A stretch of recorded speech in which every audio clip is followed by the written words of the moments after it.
ایک بات وَإِذَا سَأَلَكَ عِبَادِي عَنِّي فَإِنِّي قَرِيبٌ أُجِيبُ دَعْوَةَ الدَّاعِ إِذَا دَعَانِ فَلْيَسْتَجِيبُوا لِي وَلْيُؤْمِنُوا بِي لَعَلَّهُمْ يَرْشُدُونَ۔ یہ آیت بڑی زبردست ہے اللہ کی رحمت کو بتانے کے لیے۔ ساڈی تا جی سندا ہی کوئی نہیں، یہ عام لوگ جی ساڈی تا رب سندا ہی کوئی نہیں، اور جو بیچارے ان پڑھ لوگ پیر سائیں تہاڈی رب موڑ نہیں سکدا، ساڈی سندا کوئی نہیں، یہ اس سے بھی آگے چلے جاتے۔ او بھائی اللہ بڑا بے نیاز ہے، جس کی چاہے موڑ دے، جس کی چاہے سن لے، لیکن رب سب کی سنتا ہے، یہ یہاں بتانا ہے۔ وَإِذَا ان نہیں، ان شرط ہے اور اذا ظرفیت ہے، تو ان کی بجائے اذا سے ایک دم اللہ کی رحمت کا دروازہ کھلتا ہوا نظر آتا ہے۔ اذا سألک، عنی پہلے ہونا چاہیے، عبادی بعد میں ہونا چاہیے۔ جب میرے بارے میں میرے بندے پوچھیں، اللہ کو صحابہ نے سوال کیا، یسألونک یسألونک یسألونک، کتنا قرآن میں ہے، یسألونک عن المحیض قل هو اذی، یسألونک عن الانفال قل الانفال للہ والرسول، یسألونک عن الاہلہ قل ہی مواقیت للناس، یسألونک عن الیتامی قل اصلاح لہم۔ جتنے بھی صحابہ نے سوال کیے وہ آئے ہیں یسألونک، یہ آپ سے پوچھتے ہیں، ٹھیک ہو گیا؟ تو یا حبیبی یا محمد قل، آپ کہیے، یہ جواب ہے۔ یہ سارے قرآن میں طرز ہے، وہ 14 کے 18 دفعہ یسألونک لفظ آیا ہے۔ صحابہ نے سوال کیا، اللہ کدھر ہے، قریب ہے تو مناجات کریں، دور ہے تو زور سے پکاریں۔ تو اس پر آیت یوں اترنی چاہیے تھی، یسألونک عنی، جیسے باقی آ رہا ہے سارے سوالوں کا جو لفظ آیا ہے یسألون، آپ سے پوچھتے ہیں، تو یہاں بھی ہونا چاہیے تھا آپ سے پوچھتے ہیں، عنی میرے بارے میں، قل تو آپ کہیے، ہوا قریب کہ وہ تمہاری قریب ہے۔ یہ میری بات سمجھ میں آئی؟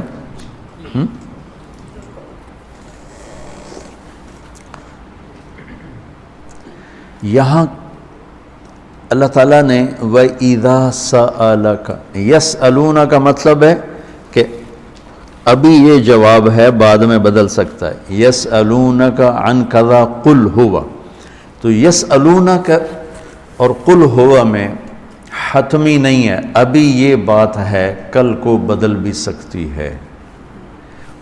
اذا کا مطلب ہے کہ یہ ابدی جواب ہے، یہ جواب قابل تبدیل نہیں ہے، یہ آگے جو جواب آئے گا وہ ہمیشہ کے لیے ہے۔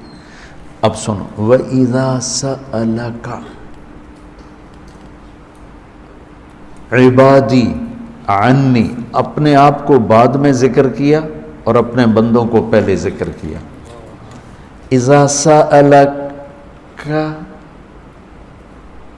الناس المؤمنون، یہ آ سکتا ہے نا، العباد، اذا سألک العباد، کیا کہا، عبادی، اللہ کو یہ سوال اتنا پسند آیا، اللہ کہ تم تو ہو ہی میرے بندے، میرے بارے میں اپنے آپ کو بعد میں ذکر کیا اور عبادی کو پہلے ذکر کیا۔ اب میں ایک مثال دیتا ہوں، آگے جو فإنی قریب، میں پوچھتا ہوں مولوی شاہد صاحب سے کہ مولوی عدنان کدھر ہیں، تو مولوی شاہد صاحب کے ذمے ہے جواب دینا کہ جی یہ بیٹھے ہیں، ٹھیک ہے نا۔ میں پوچھتا ہوں مولوی شاہد مولوی عدنان کدھر ہیں، تو مولوی شاہد کے جواب دینے سے پہلے مولوی عدنان کہ جی میں ہوں، کوئی فرق ہوگا؟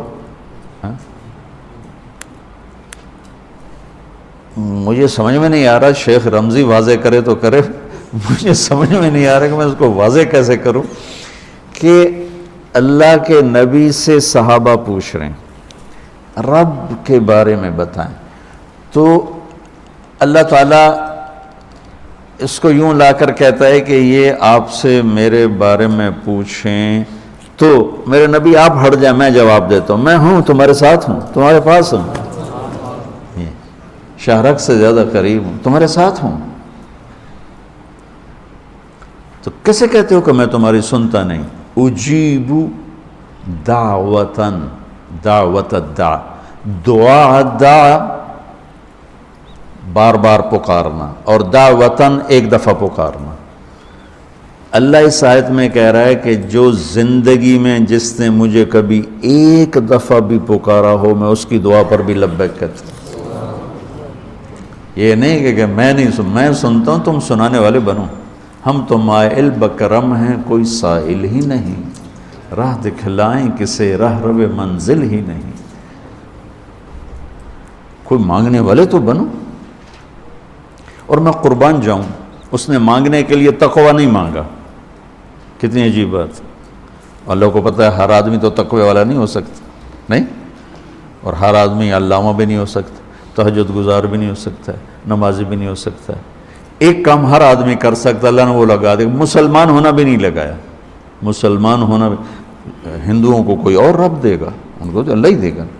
تو میں قربان جاؤں، کہتا امن یجیب المضطر اذا دعاہ، بس مجھے آنسو بہا کے دکھا دے، پھر تو ہندو ہے، سکھ ہے، مسلم ہے، عیسائی ہے، آ جاؤں گا، میں آ جاؤں گا۔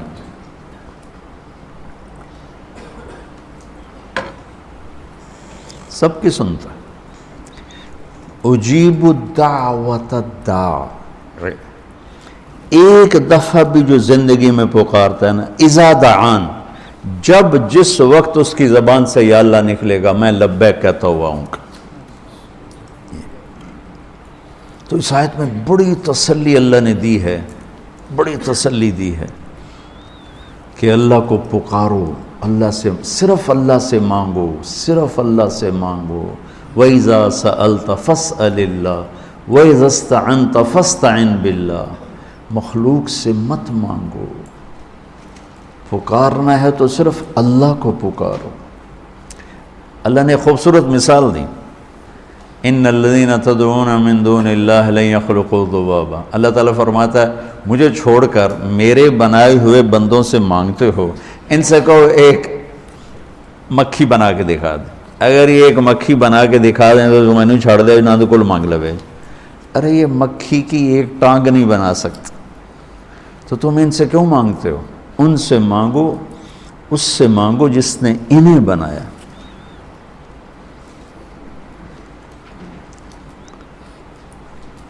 تو اس آیت میں اللہ نے بڑی تسلی دی ہے کہ تم مانگنے والے رو دھو کے میرے سامنے رونا سیکھ لو، کر دوں، مضطر بن کے دکھا دو۔ جیسے ہمارے ہاں دعائیں مانگی جاتی ہیں، ہاتھ ادھر ہوتے ہیں اور گا گا کے ربنا آتنا، یہ دعا ہے؟ یہ تو دعا کا مذاق ہے، اس کو دعا کہتے ہیں۔ اور پیچھے نمازیوں کو کوئی ہوش نہیں ہوتا کہ مولوی صاحب کیا دعا مانگ رہے ہیں۔ دعا تو ایک پکار، ایک فریاد ہے، عرش کو ہلا دے اگر کوئی تڑپ کے اللہ کو دکھا دے تو۔ اس کے بعد ایک بڑی خوبصورت بات آئی ہے، وہ بتانا چاہتا ہوں۔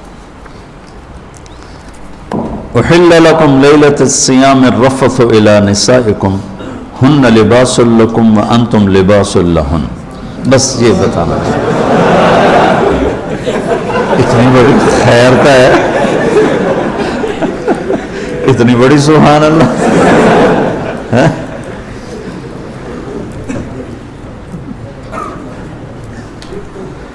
دنیا میں جو اللہ نے رشتے بنائے ہیں،